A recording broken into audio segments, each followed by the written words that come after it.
हळद रुसली कुंकू हसले या मालिकेच्या पुढील काही येणाऱ्या भागांमध्ये आपल्याला आता एक जबरदस्त असा ट्विस्ट पाहायला मिळणार आहे आणि तो म्हणजे असा की आता दुष्यंत घेऊन येणार आहे पूजाला त्याच्या लग्न मंडपात आणि मग आता त्यामुळे कृष्णा आणि दुष्यंतचं लग्न मोडणार का, त्यांच्या लग्नामध्ये कोणता नवीन अडथळा निर्माण होणार का, हे सगळं आपण जाणून घेणार आपल्या आजच्या या व्हिडिओमध्ये। त्यामुळे व्हिडिओ शेवटपर्यंत नक्की पहा। तर मित्रांनो, आपण आता इथे पाहिलं होतं की बहिणावतीने येऊन सांगितलेलं असतं की दुष्यंत हा त्याच्या खोलीमध्ये नाही आहे, त्याचबरोबर तो घरातही कुठे नाही आहे। मग त्यानंतर आता इकडे गावातली लोक चर्चा करायला लागतात दुष्यंतबद्दल। त्यावेळेस कृष्णा ही ठामपणे सांगते की गुरुजी तुम्ही विधीला सुरुवात करा, शेवटची गाथा होईपर्यंत दुष्यंत सरकार नक्की येणार, मला खात्री आहे। अंतरपाठ पकडला जातो, एका बाजूला कृष्णा उभी राहते आणि लग्नाच्या गाथा गुरुजी म्हणायला सुरुवातही करतात।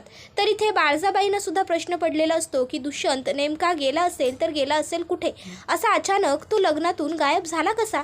तर इकडे आता पूजा ही जी असते ती दुष्यंतला म्हणत असते, हे बघ डी, मला काही ऐकून घ्यायचं नाही आहे, मला शब्द दिलायस ना माझ्याबरोबर लग्न करण्याचा, अरे गेली 3 वर्ष आपण दोघं रिलेशनशिपमध्ये आहोत, मग एवढं सगळं असताना तू मला हे असं सोडून नाही जाऊ शकत, तुला माझ्याशी लग्न करावं लागेल म्हणजे लागेलच।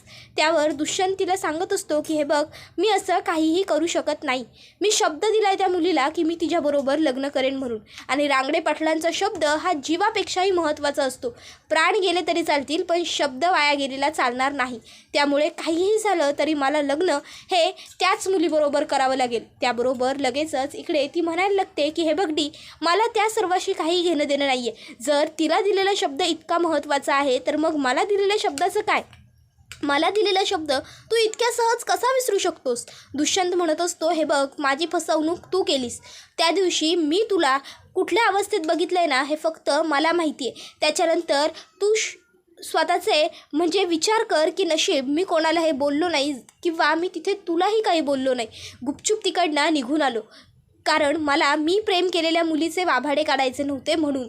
पण आता जर तू जास्त नाटक केलंस ना तर याद राख, माझ्या इतकं वाईट दुसरं कोणीही नसेल। त्याबरोबर आता इकडे लगेचच गौतमी म्हणायला लागते, डी या सर्व गोष्टी मला नाही सांगायच्या, हे बघ मी काय केलं काय नाही केलं हे तू मला त्यावेळेस जागच्या जागी विचारायचं होतंस, आणि तसंही मी जे केलं ती माझी मजबुरी होती, तू माझे कॉल पिकअप करत नव्हतास, माझ्याशी सगळा कॉन्टॅक्ट तोडून टाकला होतास, त्यात मला माझा जॉब वाचवायचा होता म्हणून केलं मी ते सर्व, आणि त्यासाठी मी सॉरी म्हणते, पण तू मला सोडून देऊ शकत नाही, नाहीतर मी जीव देईन।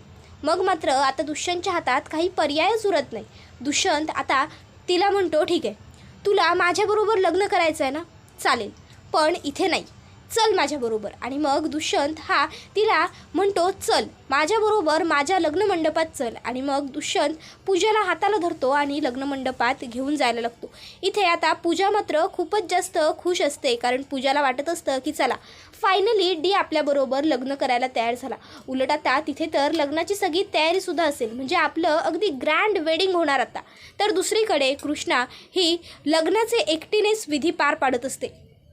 आता जवळपास लग्नाचे सगळे विधी होत आलेले असतात, फक्त आता शेवटची गाथा उरलेली असते, आणि आता शेवटची गाथा झाल्यानंतर मधला अंतरपाठ खाली पाडून नवरा नवरीने एकमेकाच्या गळ्यामध्ये हार घालायचे हा विधी असतो, पण अजूनही दुष्यंत पोहोचलेला नसतो। आता शेवटच्या शब्दाच्या अगोदर दुष्यंत मंडपात पोहोचलेला असतो। गावातली सगळी लोक दुष्यंतकडे बघून खुश होतात आणि दुष्यंतला म्हणायला लागतात की दुष्यंत सरकार अगदी वेळेवर आलाय तुम्ही, कृष्णाचा विश्वास सार्थ ठरवलाय तुम्ही, जा आता पटकन तिकडे उभे राहा, म्हणजे कृष्णा लगेच तुमच्या गळ्यात हार टाकेल। त्याबरोबर लगेचच आता दुष्यंत म्हणतो की नाही, मला तुम्हा सगळ्यांना काहीतरी सांगायचं आहे आणि काहीतरी दाखवायचं सुद्धा आहे। त्याबरोबर आता लगेचच त्या ठिकाणी दुष्यंत त्याच्या मागे उभे असलेल्या पूजाला सर्वांच्या समोर आणतो आणि म्हणत असतो की ही माझी गर्लफ्रेंड गौतमी, आम्ही दोघंजणं पुण्याला असल्यापासून रिलेशनशिपमध्ये आहोत आणि आम्ही 3 वर्षापासून एकमेकाच्या बरोबर आहोत। आता हे ऐकल्याच्यानंतर कृष्णाला खूपच मोठा धक्का बसलेला असतो। तर कृष्णा म्हणत असते, अहो दुष्यंत सरकार तुम्ही हे काय म्हणायला लागलाय, ही गौतमी कशी असू शकते, ही तर माझी बहीण, माझी धाकली बहीण पूजा आहे, पूजा कोल्हापुरे।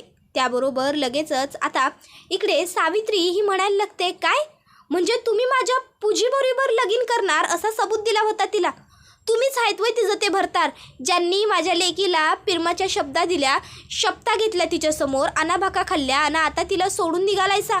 आणि कुणासाठी? ते बी ह्या दलिंद्रीसाठी. अहो दुष्यंत सरकार, तुम्हासनी वाटत असेल तुम्ही श्रीमंत हायसा म्हणून तुम्हाला काय बी करण्याचं लायसन्स मिळतंय, पण असं होत नाही. तुम्हासनी काय बी करायचं लायसन नाही मिळालेलं. गरिबाच्या लेकी म्हणजे तुम्हासनी वाटतं तरी वाटतं काय? हे बघा, गुपगुमान जर माझ्या लेकीला लगीन करायचा शबूत दिलाय नवं तर तिच्याशीच लगीन करायचं, नाहीतर आता ही सावित्री काय करेल नवं ते सांगता यायचं नाही. बघा, म्या माझ्या पूजेसाठी काय बी करू शकतो आणि कोणच्या बी थराला जाऊ शकतो. माझ्या पूजेला फसवायचा इच्छा चुकून बी मनात आणायचा नाही. माझ्या लेकीला फसवताय, माझ्या लेकराचं आयुष्य उद्ध्वस्त करताय. माझ्या सोन्यासारख्या गुणावानाच्या एकुलत्या एका लाडाच्या लेकीला सोडून द्यायला व्हय? लाज नाही वाटत तुम्हासनी? हे असं काहीतरी वागता ना. त्याबरोबर आता दुष्यंत हा सगळ्यांकडे बघत असतो, तर बाळजाबाई त्या दुष्यंतकडे आणि पूजाकडे बघत असतात. तर सावित्री म्हणत असते, अहो बाळजाबाई, आता तुम्ही कशापायी गप्प राहिलायसा? बोला की तुम्ही तरी काहीतरी, का तुमच्या तोंडातनं आता शबूत फुटाना? बोला, काय चाललंय काय नेमकं? अहो, माझ्या सोन्यासारख्या लेकीला लाथाडून तुम्ही हे निवडुंग तुमच्या घरात आणताय व्हय? ह्या निवडुंगाला फक्त काटं आणि काटच आहेत. ही पोर तुमच्या घरात आल्यानंतर तुमच्या घरात सुख नाही तर काटच पेरणार आहे. पण माझी लेक या तुमच्या घरात सोन्याच्या पावलानं चालत येईल आणि ती तुमच्या घरात गुलाबासारखी फुलं पेरल. आता हे सगळं ऐकून कृष्णाला खूप वाईट तर वाटत असतंच, पण त्याहूनही जास्त तिला या गोष्टीचं वाईट वाटत असतं की ती दुष्यंतबरोबर सुखी संसाराची स्वप्न रंगवत असताना अचानक त्या सुखी संसाराच्या स्वप्नांवरती दुष्यंतने येऊन पाणी पाडलेलं असतं आणि या गोष्टीचं दुःख कृष्णाच्या मनात सगळ्यात जास्त असतं. तर इकडे बाळजाबाई ह्या नाराज तर असतात, पण त्या थोड्याफार प्रमाणावर खुशसुद्धा असतात, कारण त्यांना कृष्णा ही सून म्हणून कधीच पसंत नसते. त्यामुळे त्यांना वाटत असतं एका अर्थी ते झालं ते बरंच झालं. तशीही ही कृष्णा माझ्या लेकाला शोभत नाहीच, आणि आता हिची ही बहन ही सुद्धा खोटारडी आहे आणि ही कृष्णासुद्धा खोटारडी आहे. म्हणजे आता म्या नाही माझ्या लेकाचं लगीन ह्या कृष्णीबरोबर लावून देणार का ना हिच्या बहिणीबरोबर? म्हणजे माझा लेक या दोघींच्या बी तावडीतनं आणि ह्या दोन्ही घरातनं बाहेर पडणार आणि तो त्याचं आयुष्य जगायला मोकळा होणार. आता मी कृष्णीचं लगीन माझ्या लेकाबरोबर लावून देतो असं गावकऱ्यांसमोर कबूल केलं होतं, पण आता कृष्णीच्या बहिणीनंच माझ्या लेकाची फसवणूक केल्या म्हणल्यावर म्या कसं लावून देणार त्या पोरीबरोबर माझ्या लेकाचं लगीन? ह्यो मुद्दा म्या गावामोरं मांडूच शकतो की. वा, समद कसं मला हवं तसं अगदी जुळून आणले.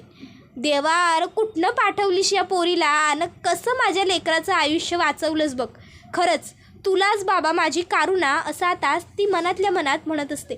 खरं तर बाळजाबाईंना पूजा नावाचं आयतं कोलीतच मिळालेलं असतं दुष्यंत आणि कृष्णाचं लग्न थांबवण्याकरिता.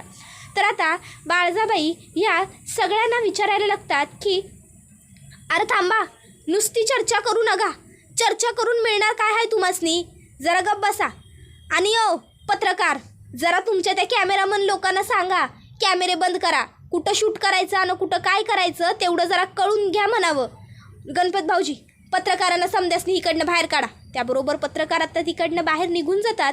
तर आता लगेचच इकडे भक्ती जी असते ती म्हणायला लागते, अहो दुष्यंत सरकार असं काय करायला आहे? माझ्या कृष्णीबरोबर लगीन करायला म्हणला होतात नवं, आणि आता तिला सोडून द्यायला आहे? अहो पूजी तुमच्याशी वाईट वागली, तिनं तुमची फसवणूक केली, पण त्यात माझ्या कृष्णीचा काय हो दोष? अहो तुमच्या पायी तिचं आधी पहिलं लगीन मोडलं, नंतर तुमच्या भावानं जयकांतनं तिला सोडून दिलं. त्याबरोबर आता जयकांतची आई म्हणायला लागते, माझ्या लेकाबद्दल काय बोलायचं नाही उलट बरंच झालं ह्या पोरीबरोबर त्याचं लगीन नाही झालं ते. अगं तुम्ही तिघी बहिणी तसल्याच दिसता. तुला तर तुझ्या नवऱ्यानं लग्न झाल्यानंतर टाकूनच दिली, तिथपासून तू इथंच आहेस माहेरात. तुला काय वाटतं आमच्यापर्यंत खबरा पोचत नाहीत वय? आणि ही पूजा गौतमी केळकर बनून आमच्या दुष्यंतला पुण्यामध्ये 3 वर्ष फसवत होती. मग हिच्यावर कशावरनं विश्वास ठेवायचा ग? ही तरी कशावरनं चांगल्या गुणाची असेल? तुमचीच बन, शेवटी आळवाचं पाणी आळवावरच जाणार. त्याबरोबर आता इकडे लगेचच जयकांत हा त्याच्या आईला गप्प बस असं खुणवतो. आणि आता जयकांत हा मनातनं खूपच जास्त खुश झालेला असतो, कारण जयकांतची नजर ही कृष्णावरती पहिल्यापासून असते.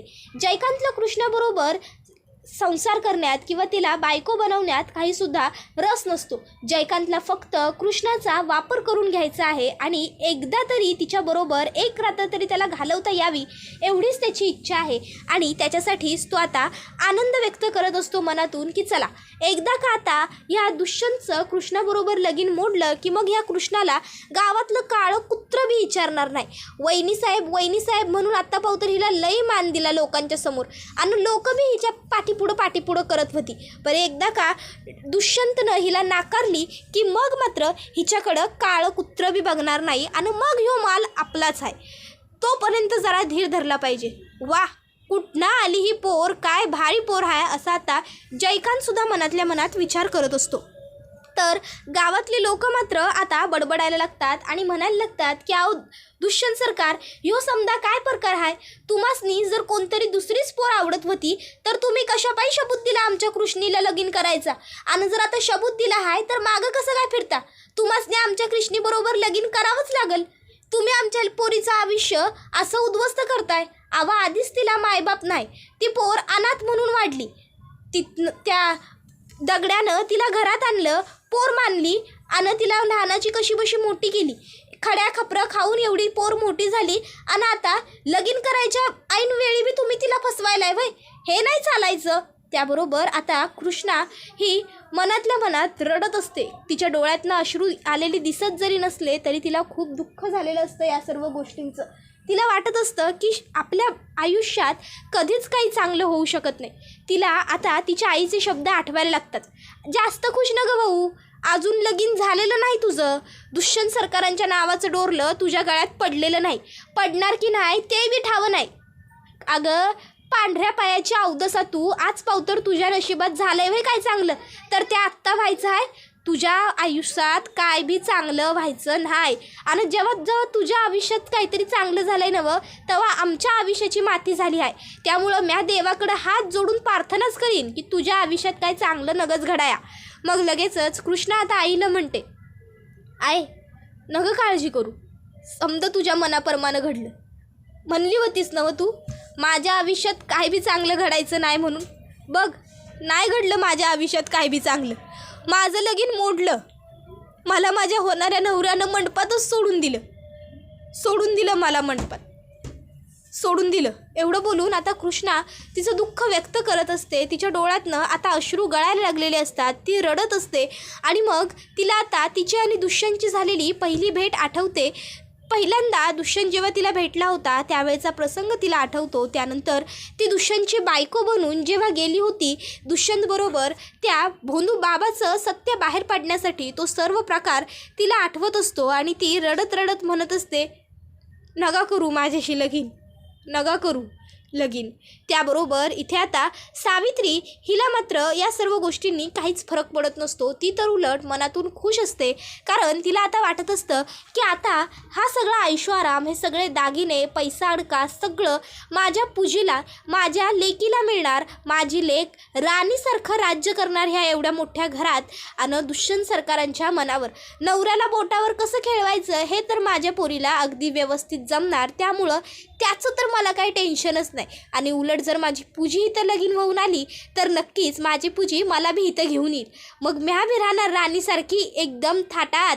आता इथं पूजाने कधी कामाला लागल्यापासून ह्या सावित्रीला चारा पाठवला नाही आहे स्वतःसाठी आणि उलट तिच्याकडूनच ही पैसे घ्यायची घराचं भाडं वगैरे भरण्यासाठी. आणि आता ही स्वप्न बघते आहे की लग्नानंतर पूजा तिला तिच्या सासरी घेऊन जाईल आणि ते सुद्धा दुष्यंतच्या घरी. कारण आता पूजा ही स्वतःच तिथे राहणार नाही आहे. पूजाला तर शहरात अगदी लक्झरियस लाईफ जगायचं आहे. त्यामुळे पूजा फक्त दुष्यंतबरोबर लग्न करून तिकडनं निघून जायच्या प्लॅनमध्ये आहे. तर इकडे बाळजाबाई ह्या मात्र खूपच जास्त आनंदात आहेत की चला आता आपला मुलगा या सगळ्यातून सुटणार, मोकळा होणार. तर बिचाऱ्या भक्तीला मात्र कृष्णाचं लय वाईट वाटत असतं. कृष्णीचा चेहरा बघून बी तिला लय दुःख वाटत असतं. कारण तिला असं वाटत असतं की जे माझ्या संकट घडलं तेच माझ्या बहिणी संकट बी घडलं. मला तर लगीन झालं आणि संसाराचं सुख नाही मिळालं. माझ्या नवऱ्यानं टाकून दिली मला आणि आता माझ्या बहिणीला लग्नाच्या मंडपातच पोरानं सोडून दिली. देवा का रा आमच्या बहिणींच्या नशिबात हे लिहितोस, असं आता ती देवाला विचारत असते मनातल्या मनात. त्याबरोबर हा व्हिडिओ इथेच संपतो. व्हिडिओ आवडला तर व्हिडिओला लाईक करा, चॅनलवर नवीन असाल तर चॅनलला सबस्क्राईब करा आणि बेल आयकॉन आठवणीने प्रेस करा, जेणेकरून तुम्हाला पुढच्या प्रत्येक व्हिडिओचं नोटिफिकेशन मिळत जाईल आणि सर्व व्हिडिओंचा उत्तम पद्धतीने आनंद घेता येईल. धन्यवाद.